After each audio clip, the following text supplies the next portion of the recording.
Bonsoir Thierry Magnin. Tu es à l'origine du colloque Sciences, Technosciences et Foi dans le cadre de l'écologie intégrale à l'Université catholique de Lille. Quelles sont les raisons et les enjeux de cette manifestation? Alors depuis longtemps, on travaille les relations entre science et religion, entre science et théologie, entre science et foi chrétienne. Depuis le début du XXe siècle, il y a des nouveautés. D'abord, les technosciences se sont beaucoup développées, les nanotechnologies, les biotechnologies, qui évidemment modifient le vivant avec de grandes conséquences éthiques. Et puis la crise écologique est arrivée très fortement.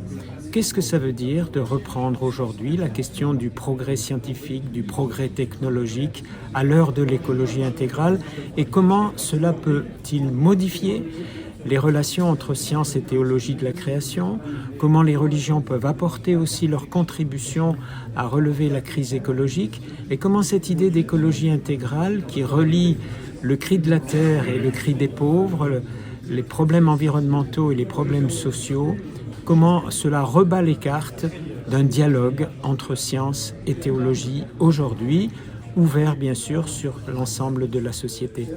Alors, quels sont les enjeux, quelles sont les grandes particularités, les grandes idées forces de ce colloque qui peuvent être utiles pour notre société? Alors par exemple, nous avons beaucoup travaillé sur le numérique et l'écologie intégrale.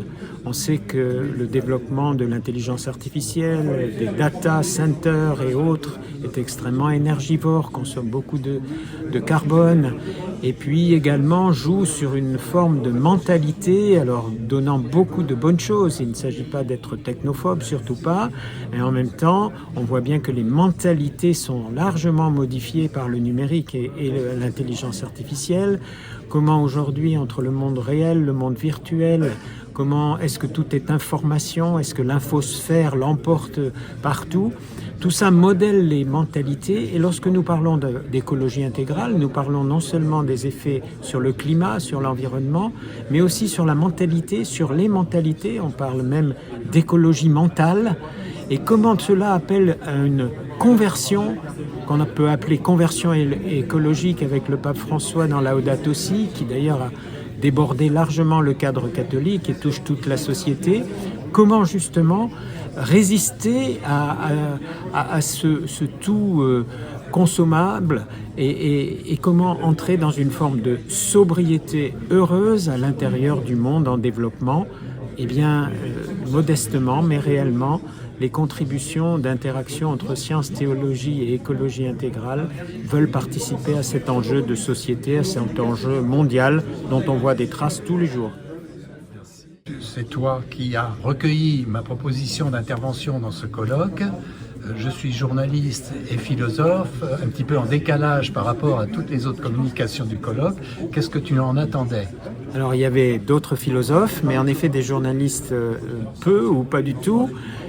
Et justement, je pense que si on veut que on ne reste pas en cercle de spécialistes universitaires, mais qu'on s'ouvre le plus possible à la société, ce qui est important, à la place d'un journaliste, déjà, c'est une bonne chose, et puis d'entendre une autre manière peut-être de présenter les choses. Et puis, dans l'intervention que tu as faite, c'est intéressant de voir qu'un journaliste prône la dimension spirituelle de tout être humain, quelle que soit l'appartenance religieuse ou sans appartenance religieuse, ce qui est pour nous très important aussi. Nous ne limitons pas le spirituel au religieux et que du coup, dans notre société en particulier française, on a parfois tendance à considérer le spirituel comme de l'ordre du privé et dont il faut surtout pas trop parler. Eh bien justement, cette dimension, si c'est une dimension de l'humain, et on a beaucoup repris cette anthropologie tripartite, corps, âme, esprit, corps, psyché, esprit, si c'est une dimension de l'humain, il faut vraiment la déployer, alors avec délicatesse, avec ouverture, dans une grande liberté bien entendu, et non pas dans une instrumentalisation, mais il y va du bonheur humain. Merci beaucoup Thierry Magnin.